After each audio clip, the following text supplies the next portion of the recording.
retired businessman. Hooray for Hollywood. Hello, ladies and gentlemen, and welcome to this morning's Walk of Fame ceremony. I'm Laurent Gubler, President and CEO of the Hollywood Chamber of Commerce, which is presenting today's special double Walk of Fame ceremony.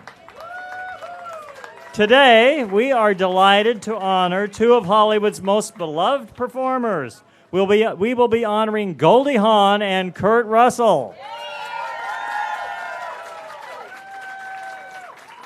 And they will receive the 2,609th and 10th stars on the Hollywood Walk of Fame.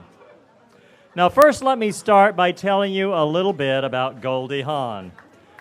Goldie is an Academy Award-winning actress, producer, director, best-selling author, and children's advocate. And feel free to cheer for whatever you like. Goldie is one of the most recognizable and beloved actresses in Hollywood. Her gift for performing began at age 3, which is when she started dancing. At age 17, she took her talents to Williamsburg, Virginia, where she landed her first professional dancing and acting role in Romeo and Juliet. While attending the American University, she won a Best Acting Performance Award for her role in The Trial by Franz Kafka. Goldie made her acting debut in 1967 in the situation comedy Good Morning World. Did any of you see that? You like it? Well, let's hear some cheering. She rose to prominence as part of the cast of the iconic comedy show Laugh-In. In 1969, Goldie won an Academy Award for Best Supporting Actress for her work in Cactus Flower. She has starred in more than 30 films, among them, and cheer for your favorites, among them Foul Play, Sugarland Express, Death Becomes Her, Everyone Says I Love You, and The First Wives Club. Goldie earned her second Academy Award nomination for her starring role in Private Benjamin, which she also executive produced. She has received 9 Golden Globe nominations, including one for her role in Banger Sisters alongside Susan Sarandon in 2003. And she can next be seen starring alongside comedian Amy Schumer in the Fox film Snatched, opening nationwide May the 12th.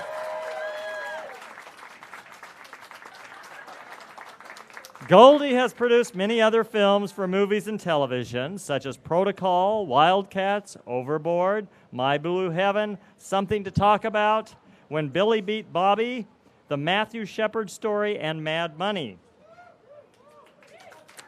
Goldie made her directorial debut in 1997 with the film Hope. And she published her best-selling memoir, A Lotus Grows in the Mud, in 2005. She's also involved philanthropically. She is the founder of the Hawn Foundation. And for those of you not familiar with it, it is an international charitable organization with a mission to equip children with the social and emotional skills they need to lead smarter, healthier, and happier lives. The foundation developed what's called Mind Up, an evidence-based curriculum and teaching model for grades K through 8 that provides tools to help children understand their own emotions and improve their academic performance. And that is our honoree, Goldie Hawn.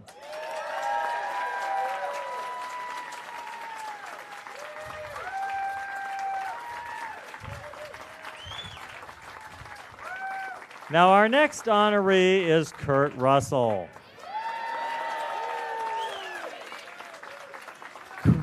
Kurt is celebrating 6 decades of delivering memorable comedic and dramatic performances, as well as creating iconic film characters. He was born in Springfield, Massachusetts, for those of you from the East, and started his acting career in 1961 at the age of 10. Well, starting at 10 deserves applause. In 1963, He starred in the title role on ABC's Western The Travels of Jamie McPheeters.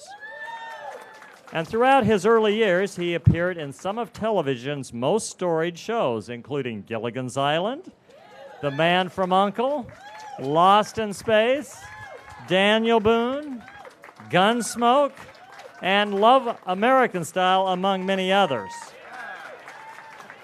He also starred in 2 other network series along the way, NBC's The New Land and ABC's Western The Quest.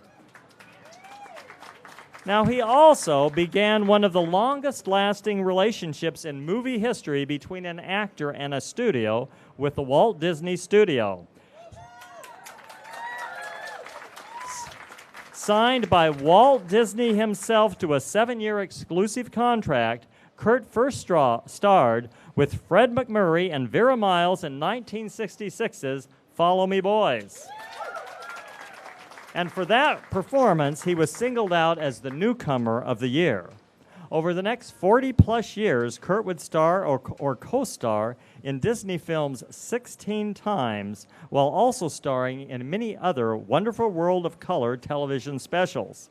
Now, some of those fan favorites from the 1960s and 70s included The Computer Wore Tennis Shoes, The Barefoot Executive, The Strongest Man in the World, Now You See Him, Now You Don't, Super Dad, The Fox and the Hound, and later Captain Ron, Miracle, and what is now considered by many to be one of the greatest and most quoted westerns of all time, Tombstone. And let me add that the Disney relationship continues today with Guardians of the Galaxy Volume 2, which will be released tomorrow. Now, it was perhaps for his performance as Elvis Presley in ABC's highly acclaimed Elvis that alerted the world to the wide range of roles that this actor had in store. Kurt received a Primetime Emmy nomination for Elvis, and so began a vast array of unique characters in an equally wide range of genres throughout his career.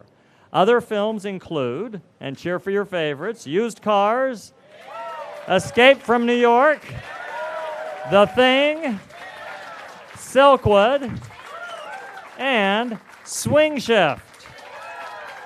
Now, it was during this movie where Goldie and Kurt fell in love and started what would become one of filmdom's most heralded and long-lasting love affairs. They would star together one last time, at least so far, in one of the most beloved romantic comedies of our generation, Overboard. Kurt went on to work on The Best, The Mean Season, Big Trouble in Little China, Tequila Sunrise, Tango and Cash, and Backdraft. Now, those movies, along with Captain Ron, Tombstone, Executive Decision, Breakdown, and Stargate, all opened as #1 movies. How about that? And yet to come was the insane, broken-down, car-crashing killer stuntman Mike in Quentin Tarantino's retro 70s Death Proof. And that was followed by another Tarantino partnership as the bombastic, paranoid bounty hunter John the Hangman Ruth in The Hateful Eight. Most recently, he starred as Mr. Jimmy, the manager of the ill-fated drilling rig in Peterberg's dramatization of the real-life tragedy Deepwater Horizon, and as Sheriff Hunt in Bone Tomahawk. He also reprised his role as Mr. Nobody in the 7th installment of the Fast and Furious saga, The Fate of the Furious, which, and get this, it's in theaters now and is the biggest opening movie of all time. Now, Kurt is also involved with the Hawn Foundation. So, I think you've heard enough of me. Let's bring our honorees to the stage. Please help welcome Goldie Hawn and Kurt Russell to the stage.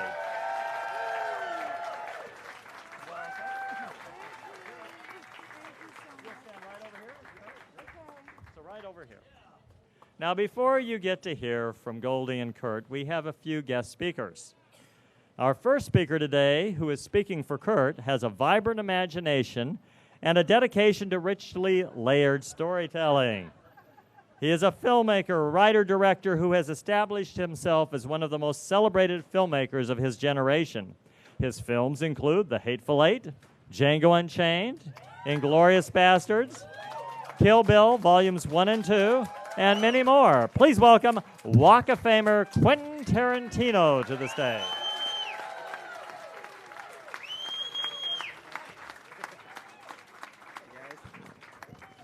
Well, I won't be up here that long. However, I would like to say one of the things that's I think is so terrific about Kurt getting this. I think there's a wonderful old Hollywoodness. See, I'm even seeing Johnny Grant's picture here is making me think that. All right, there's this wonderful old Hollywood quality to this whole event, and when I think of Kurt getting it, one, I was surprised that he didn't already have one. All right, but there also is this aspect where, Kurt comes from an acting family. His father, Bing Russell, is the type of actor that I'm not even sure that they exist anymore. These old kind of cowboy character actors that have little bit parts in this movie and that movie, on this TV show, on this Twilight Zone. They get work, they get this, they get that, and they have good years, they have bad years. But that's the kind of family, and that's the kind of that's the industry that Kurt grew up in. And then as a young man, before he started starring in movies, even in the Disney movies, he's guesting on TV shows. I, in particularly, remember Lost in Space, all right, that I saw when I was a kid with Michael Ansara played his father, and him and Will Robinson had kind of this mano-a-mano, who's the bigger man test. And actually, I was rooting for Kurt, to tell you the truth, over Bill Mummy. And I like Bill Mummy, but I was rooting for Kurt. But then also, Kurt got a Western show called The Trial of Jamie McPeters. Now, there were little boys on other Western shows, The Rifleman and stuff, but Kurt was the star of the show. He was the only Western show where the little boy, Jamie McPeters, was the star. And guess what? They still had to have a cowboy guy beat up people from time to time, so who they got as his co-star was Charles Bronson. But then when you look at it on an honor like this and think back to, yes, of course, Kurt is Snake Plissken. Of course, Kurt is all these different wonderful characters. But then you also think about the history of Hollywood. Kurt has acted alongside David Jansen playing Harry O. He has acted alongside David McCullum playing Elia Kuryakin. He has acted alongside Michael Parks as Bronson. All right, Cameron Mitchell as Buck on High Chaparral. One of the things when we did Hateful Eight was it was very much inspired, as far as I was concerned, by a lot of the episodic Western TV shows. Kurt is the only guy I could have cast who has been on a High Chaparral. He's been on The Virginian. He's been on these other shows. So I think it is just this wonderful thing for the history of Kurt's career that we are here right now today.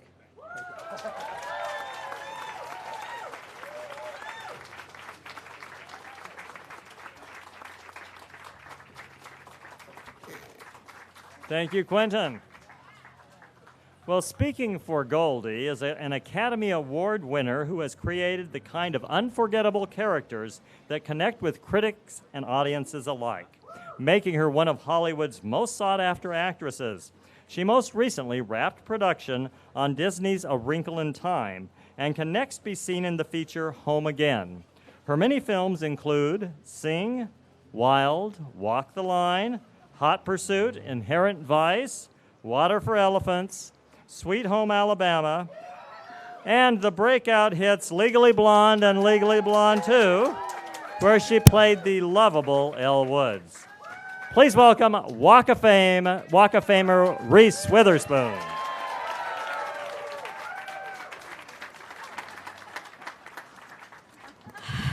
Okay, first of all, I just don't even know where to begin with the amount of excitement I have had since about 6:30 this morning.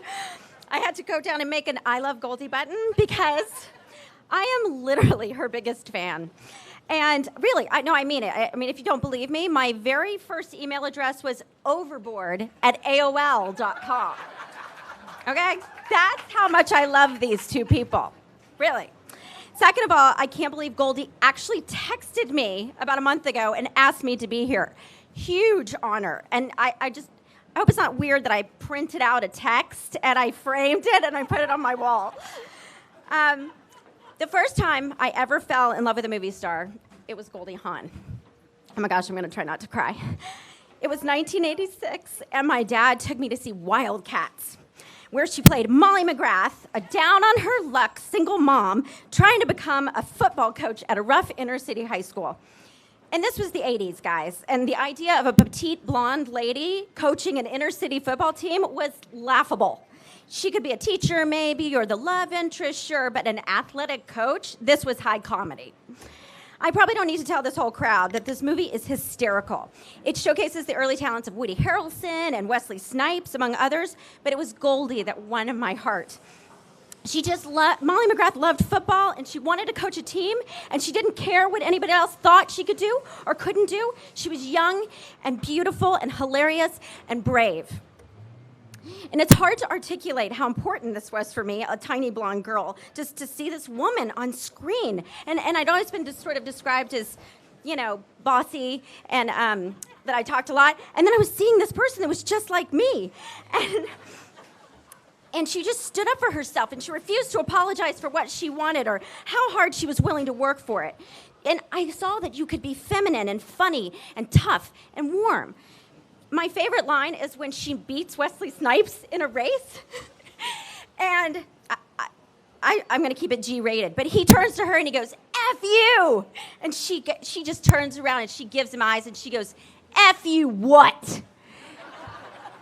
And Wesley Snipes is all scared of her and he goes, F you, Coach McGrath? And she's like, that's better. And she just wanted respect and she got it. And that day, in that movie theater, Goldie blew my 10-year-old mind. She was my new hero. And she's continued to inspire me my entire career in her performances and in the way she took control of her own career and in her attitude. She is a film legend. She is an icon. She is a true movie star. From her early start in Laugh-In to comedic turns in Shampoo and Foul Play and Protocol and Private Benjamin and my favorite, Overboard, The First Wives Club, to her dramatic turns in Crisscross and Deceived, and my other favorite, Swing Shift. Goldie just never stopped cutting a new path for how women are perceived on film. And she knows that girls that are happy and laugh a lot and are beautiful are not necessarily stupid, and that audiences love an underdog with a big heart. Personally, her characters have had such a huge, profound effect on my career. I was in 2001, someone sent me a script for Legally Blonde, and I was like, I really like the character, but I'm not sure. And then at that very moment, I was watching a documentary on Bravo where Gloria Steinem described Private Benjamin as a nadir moment for women in film. So I immediately went back and I rented the movie and I watched it 7,000 times. And Private Judy Benjamin, as y'all know, was a spoiled rich girl who enlists in the army, and she has to discover herself for the first time and her own independence, and she ends up dumping her fiancé at the altar. This just broke ground in so many ways, and it just spoke to the idea that women had been grossly underestimated in life and were sick and tired of being defined solely by their romantic interests. And it just taught me that feminism comes in lots of different packages, and that a woman can be feminine and love fashion and be taken seriously in the world. So the next day, I called the producer, and I accepted the role of Elle Woods, all because of Goldie. I mean, literally, it's because of Goldie. And Gloria. Basically, every career choice I make in my life, I think, would Goldie approve of this? Goldie or Gloria, they basically make all my choices. And aside from all these amazing tour de force performances and Academy Award wins and nominations, she just shattered all sorts of barriers for women, and but she also produced Private Benjamin. She developed the idea with writers Nancy Myers and Charles Shire, and then she physically took the script around to the studios herself. She said, I didn't plan on becoming a producer. I only wanted to create better roles for myself. And I loved the idea of Private Benjamin so much that I thought it'd be the perfect opportunity to finally control my own destiny. And it's because of her performance and her tenacity that she made that film a classic. I've had the unique privilege of getting to talk to Goldie on the phone and just sort of hear like what made her tick and why did she decide to produce. And she's so warm and funny and lovely that she doesn't talk about how shrewd and brilliant she is. She's just this self-starter with big ideas, and she picks up the phone, and she calls studio heads because she knows that's how she's going to get shit done. Her character in First Wives Club was a famous actress, and she said, there are only 3 ages for women in Hollywood: babe, district attorney, and driving Miss Daisy. Well, Goldie, that is not you. She took it upon herself to make sure that was not going to be the case. And she was determined to tell a story she was passionate about. Since the first time I saw her on screen, Goldie has just inspired me. She's taught me to want more out of my life, out of my films, and she taught me to want more out of my career. And I became a producer because of her. She changed the possibilities of what women can do in film. So thank you, Goldie. Thank you. Thank you for inspiring us all of us. Thank you for inspiring women and actresses to control their own destiny, and for inspiring women to demand respect no matter where they are or what they're doing. And thank you for making us laugh, and thank you for making us happy. She just lights up the screen. She's lit up my life, and I hope one day I can be held in the same esteem that I hold her. She's changed my life, and she's quite simply my idol. I love you, Goldie.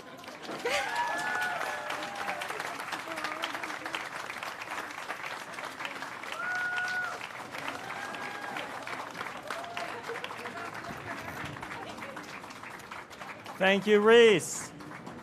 Let me do a few acknowledgments. That was a very heartfelt salute and tribute. Thank you. Let me acknowledge the chair of the board of the Hollywood Chamber of Commerce. He owns the Hollywood Hotel, the Chateau Celeste, and Hollywood Distillery. Acknowledge Jeff Zaranam. We also are pleased to have with us the chairman of the Walk of Fame committee that selects our honorees each year, and that is producer Vin DeBona, who also has a star on the Walk of Fame. Over here. We are also delighted to have another Walk of Famer with us, producer George Schlatter. And let me also acknowledge Alan Horn, the chairman of Walt Disney Studios. Thank you for joining us. Well, our next speaker is a Golden Globe Award winner and Academy Award nominated actress, author, producer, and entrepreneur. She is best known for her roles in Almost Famous, How to Lose a Guy in 10 Days, and Bride Wars, which she also produced. Her voice can be heard in DreamWorks Animation's global hit Kung Fu Panda 3, and she was most recently seen in Gary Marshall's All-Star Mother's Day. In February of 2016, she became a New York Times best-selling author with her first book, Pretty Happy, Healthy Ways to Love Your Body. Please welcome Kate Hudson to the stage.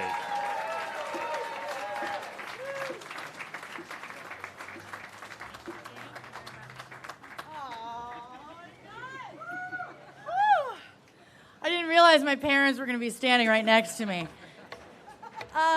So it's so great to be here celebrating my parents on what is quite a momentous occasion. And as my parents always say, it's a red letter day. I don't usually get to gush publicly about both parents.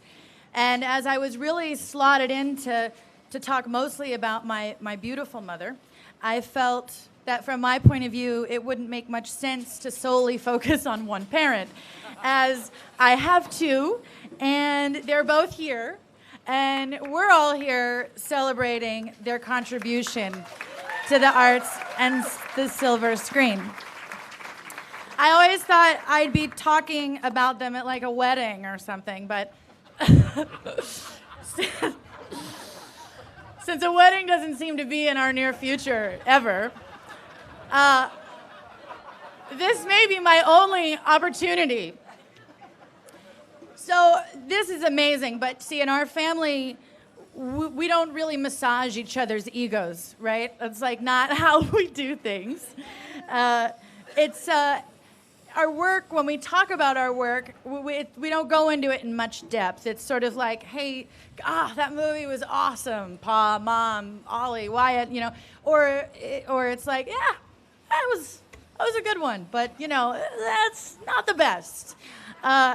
So I never get to really expound upon their life's work just because it's not our focus. It was quite difficult to write a short speech about that subject because in reflection, the memories are plentiful. And they are plenty because even inside of their large careers, their philosophy is family first. That means we went everywhere with them, traveled to different parts of the country, and watched our parents in action. I could stand here and tell stories about experiences on set or witnessing my parents' strong work ethic. But as their child, what really stands out is that somehow, in the phenomenal careers that we've just all heard about, they've managed to have maintained a sense of normalcy and closeness with every one of their children. Something my mom would say is the only job she refused to fail at, raising her kids, and was always her number one. And my pa's values are right aligned. That said, they never hid away their love for making movies and telling stories. They shared that love with us. And some do like to reduce such dedication to craft to words like famous or celebrity. And many ask me all the time, what's it like growing up with famous parents? But for me and my brothers, we grew up with artists.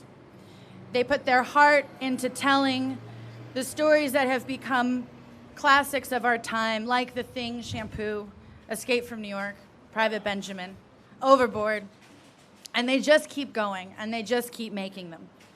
So these stars they're receiving are a great symbol of this contribution. But for me, and I know I can speak for my brothers, two of which aren't here, which one is working boys, but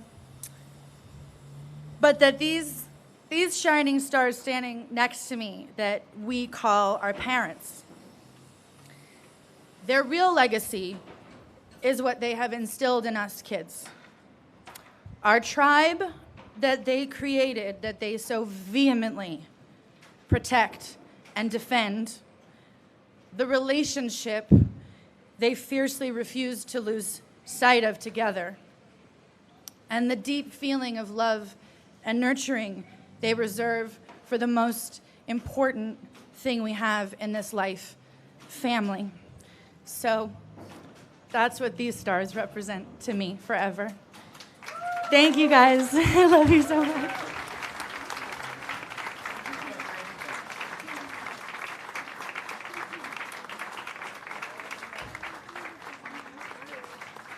Thank you, Kate.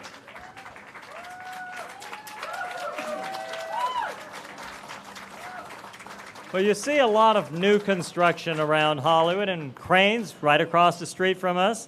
We're delighted to have with us the man who's leading the charge for the revitalization of Hollywood. He represents downtown Hollywood on the Los Angeles City Council. Please acknowledge and welcome to the stage Councilmember Mitch O'Farrell.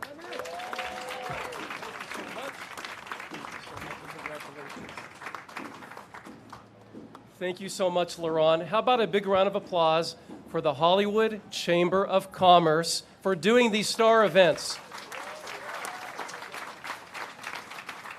so that all of us may have a place, no matter where you are in the world, you can visit Hollywood and pay tribute to your famous stars of the past and the present. So thank you, Chamber of Commerce, for providing that for all of us. Growing up in the 1960s and 1970s, bearing witness to the career trajectories of these two enormously talented actors, I have always thought of Kurt Russell as America's big brother and Goldie Hawn as America's little sister. Their talent and their careers have endured and continue to evolve contributing to an amazing body of work, forever leaving an indelible impression on the lexicon of American cinema. Although Goldie Hawn burst onto television screens across the country as a dancer and comedic actress, she won an Academy Award out of the gate after launching her film career. Although her comedic roles are legendary, her acting skills as a dramatic actress, although sometimes underappreciated, are also widely recognized. Right?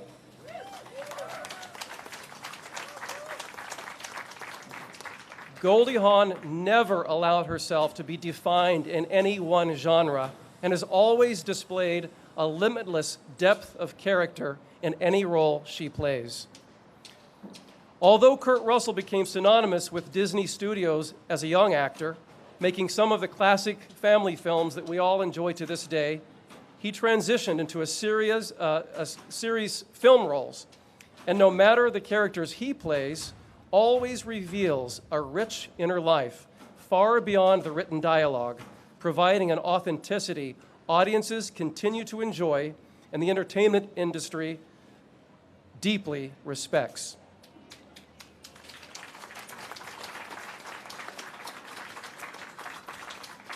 Goldie Hawn and Kurt Russell, it is my distinct honor as a big-time fan and as a city councilman representing the great 13th District to present you both with certificates of recognition for receiving your stars on the Walk of Fame, and I congratulate you.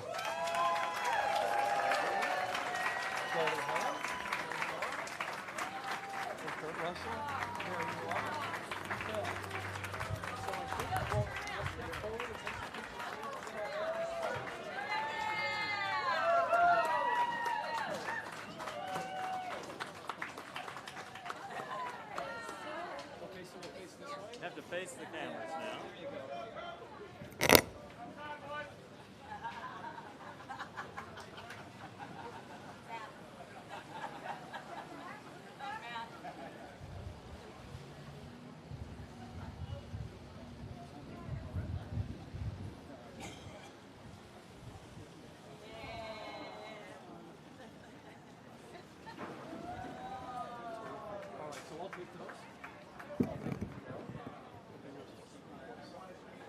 Thank you, Councilmember O'Farrell.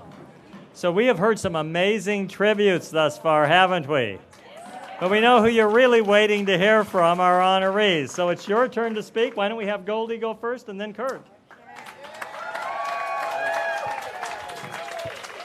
Thank you. Thank you very much. Did we just get married? We've never had a celebration like this before. But I'm not going to pop the question, I swear. We've done that. Thank you, Hollywood Chamber of Commerce. Thank you, my beautiful daughter, and my other beautiful daughter.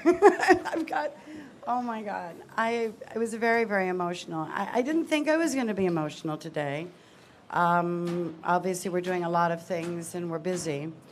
But this actually means more to me as I start reflecting on things, which I don't really write my speeches, but I really am speaking from my heart. You know, Hollywood Boulevard was something that I was a dancer, and I carried my dancing shoes up here looking for an agent. And I couldn't find an agent. I found a fabulous dentist, but I couldn't find an agent. And I had the biggest, portfolio anybody's ever seen. And I remember I walked into one guy who was there, and I said, well, I don't know if I'm funny. I'm not quite sure what I am. He said, well, I don't know what you are either, because you're too pretty to be funny, and you're too this to be that, and you're too that to be that. And I thought, well, that's fine. You know, I'm really a dancer. And I worked as dancing, and that's what I came here to do. I wanted to be on TV shows. I wanted to go home, and I wanted to marry a dentist, and I wanted to have a normal life. And it's really what I wanted, even though my dad told me I wasn't normal. So basically, I'm here on Hollywood Boulevard, and I'm remembering when I lived up on Argyle. And I'm remembering when I finally got that dance show that I was on Andy Griffith and, I mean, Don Knotts and Tennessee Ernie Ford, and I'd hit there's the jackpot. I was so happy. And an agent came up to me out of 12 beautiful girls saying, "Do you have an agent?" I went, "Oh my God. You mean I don't have to walk on Hollywood Boulevard anymore and look for an agent?" I said, "Well, actually, no, I don't." He said, "Well, I'd like you to come see me. I'm with William Morris." And I go to William Morris' office, which of course I had to be reminded because I thought he really just wanted a date. I didn't think he really wanted to sign me to William Morris. And anyway, so I rushed over there, and the next thing I know, I'm sitting with all these agents, and then I'm just put up to Desilu Studios, talk about the fabulous Hollywood and every story that we've heard growing up, right down there. And I walked in there, and the lady there was actually on a switchboard. It shows you how old I am. Boom. And she said, "Oh, dear, did you get a script? You're the only girl that got a script all day." And I said, "I did get a script, but you know, I'm too young for the part." So I went back home and I got a call that you got the part. And I said, "But I'm too young." And they said, "No, they wrote a part in for you."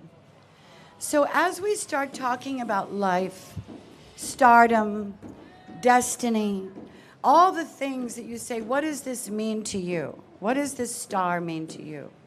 Does it really mean that you're a star? When you're acting there at Desilu Studios and George Schlatter, one of the loves of my life, came there and said, "I think I want to talk to her." And he was the man of laughing. He started laughing. "Hey, you want to go?" "Yeah." I just said yes. That star is part of yes.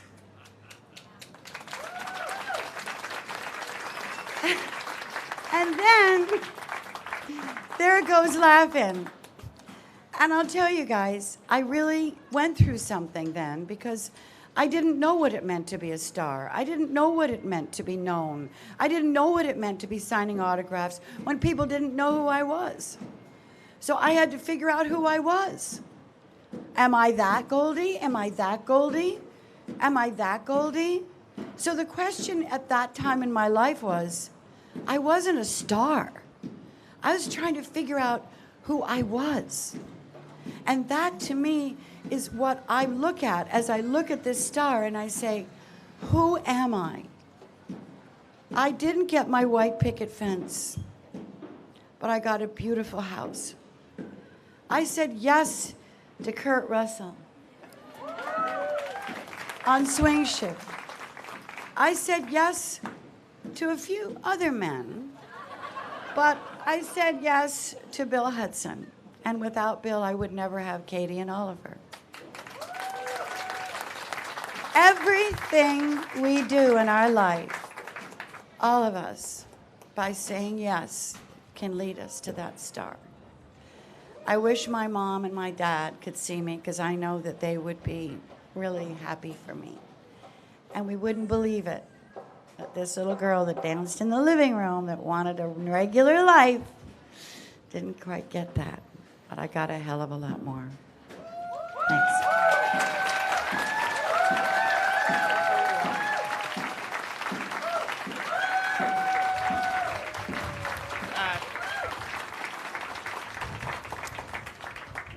I did write this. It's going to take about 3 minutes.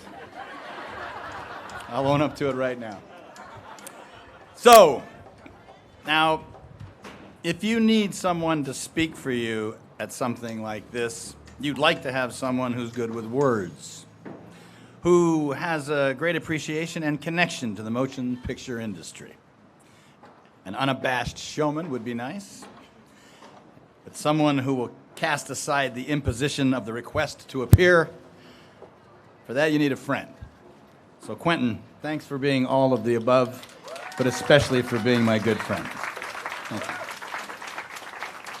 Alan Horn, Disney, for stepping up to sponsor my portion of this. I thank you. Otherwise, this would have been posthumous. And to the Hollywood Chamber of Commerce for your kind consideration. Thank you. Today, I'm reminded of how lucky I am to have worked and played with so many talented people in a really fun and exciting business. Actors, actresses, directors, producers, writers, all the crew members of all the shows, especially and specifically makeup, hair, and wardrobe. Dennis Lydiard, I'm talking to you. Studio executives, studio heads. Walt Disney, I'm talking to you. Distributors, exhibitors. A few really important agents, and one secretary in particular. 56 years, that seems right now like one big, beautiful, fleeting summer camp. But I owe a special debt of appreciation to my families, and I've never had the opportunity to do it publicly, so I'm going to do it. First to my mom. Where are you, Mom? She's sitting right there. Louise. Saint Lulu. And to my dad, who's sitting up there. Maybe watching, maybe doing something else. For literally, I thank you for everything in my life. To my first and toughest and fairest critics, and always with love, my three fantastic sisters, Jill, Jody, and Jamie. I love you. To my four kids, Boston, Oliver, Kate, and Wyatt.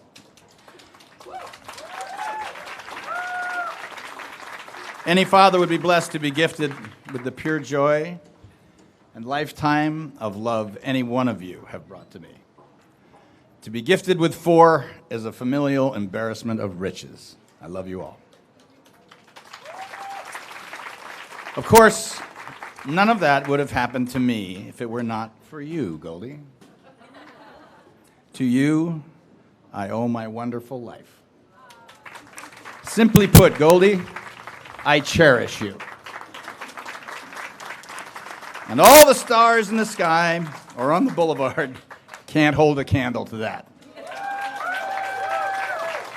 And so if I'm to be honored with this sweet token of memorabilia, that is to be sunk forever in the cement of a street whereupon I will be subjected to the constant harshness of the blazing California sun, blowing winds, and pouring rains, and stray dogs of both the canine and human variety, perhaps in need of a little relief, and trod upon by the soles of shoes caked with earth from all corners of the globe, there's no one else I'd rather be next to for all of that than Goldie Hawn.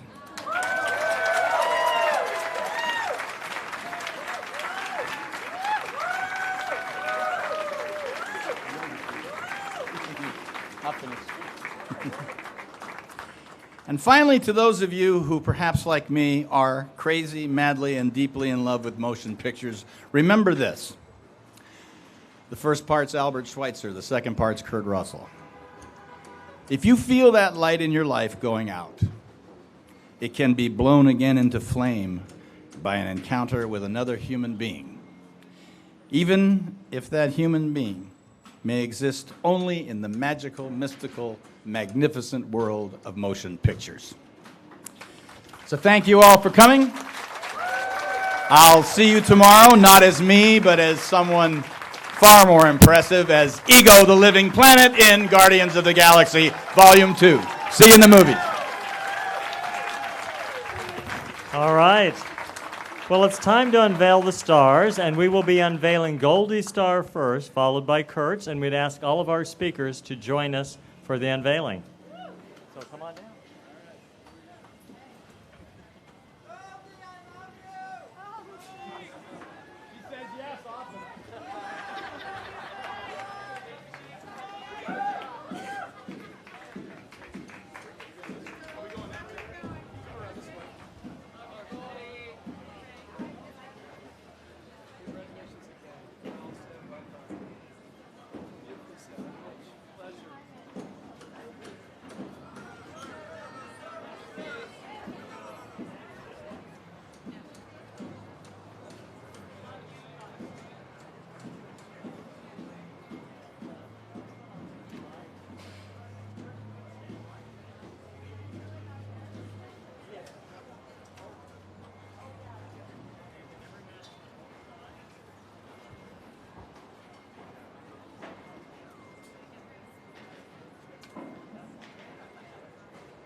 That's better. There we go. Here we go, guys. Looking this way, straight ahead. Kurt this way, Kurt Goldie.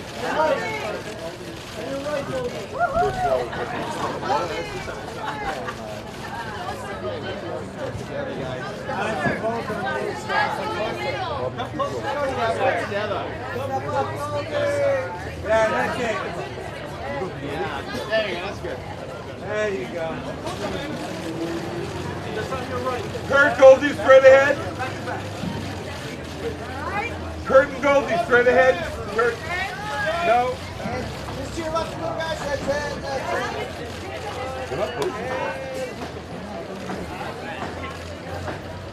Guys, straight ahead.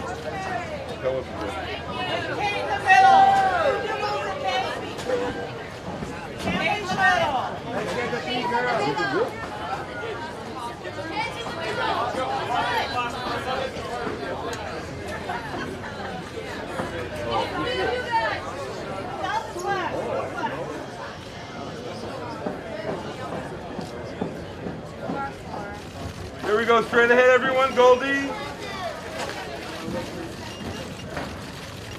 Everybody at front.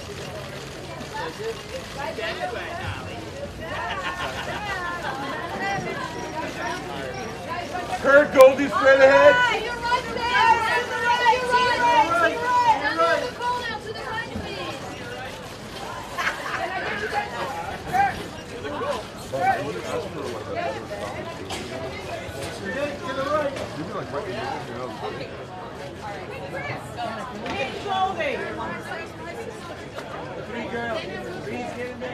Let's get the two ladies. Kate, Goldie, turn this way. Kate and Goldie. Kate and Goldie, straight ahead. Beautiful, ladies. Ladies, to your right. Kate and Goldie, straight ahead. Ladies on your right, of course. Ladies to the right. Kate, straight ahead, Kate. And right here, ladies. Thanks,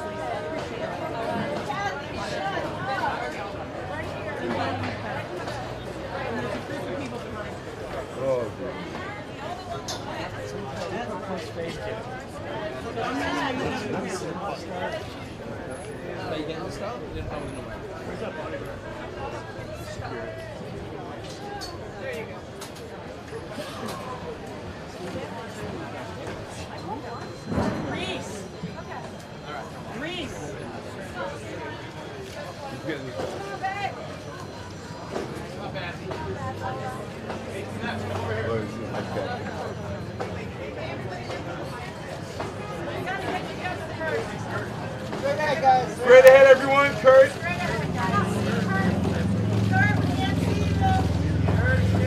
Kurt, we're losing you. Thank you, Kurt. There we go. Everyone looking this way. Straight ahead. Everybody to your right. What's the right? What's the right, Mom? Hey guys, can I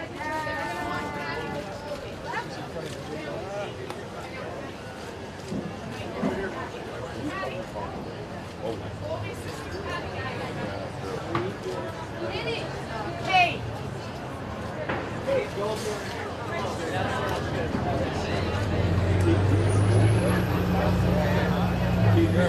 Yeah. Did you?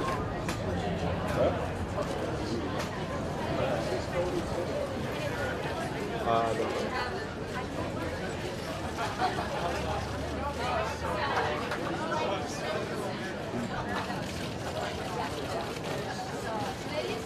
Goldie, right here, please.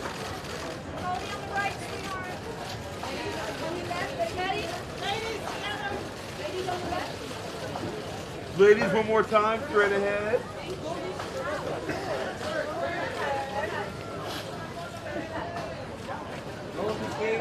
Goldie, Kate, and Reese.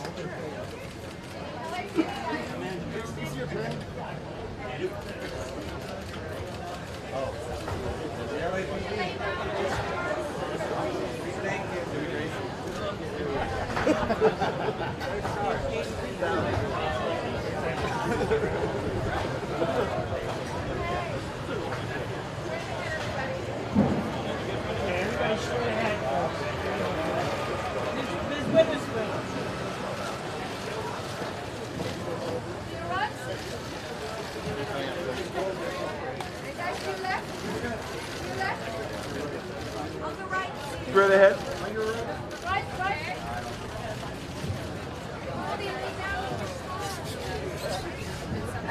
Love your star. Touch your star, Goldie. Lay down. Lay down. Lay down. Touch the star. Goldie, lay down.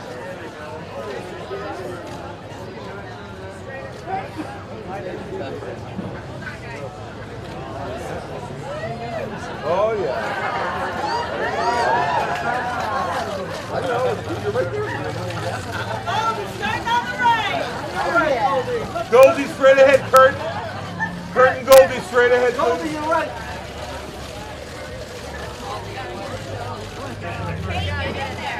Goldie, Kurt, together, guys. Goldie, sweetheart, on the right. Kurt, straight ahead, Kurt. Kurt, straight ahead, Kurt, straight One for ahead. Katie over here. One for Kate, right here. For Kate. Come on, Goldie. Kurt, on the right, Kurt. Goldie, you're right. Goldie, right here, please. God bless you. Yeah, Goldie. Goldie, look this way, Goldie. Nicely done. Goldie, turn your arm in here. Goldie, one more time on the right. Kurt, one more time, Kurt. Together, guys. Kurt, Goldie, sit on the other side. Did you sit on the other side, please? Goldie, look up, you do that. Stay where you are, Goldie. There you go. Okay, yeah. There you go. Kurt, Goldie. Kurt, Goldie, right here, straight ahead. Hey, please. Actually, it'd be better to go behind her. Okay, What's by his star?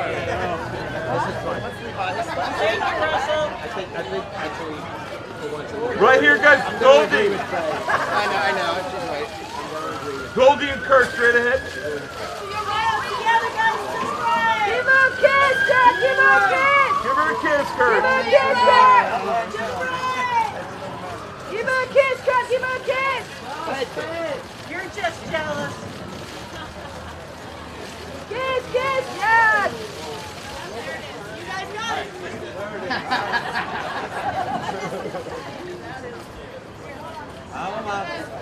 Let her get a graceful. Kate. Okay, we're done, guys. Thank you. Thank you.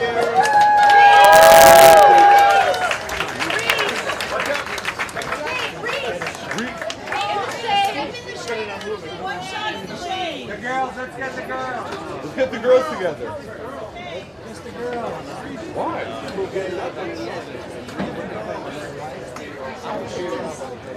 I know that.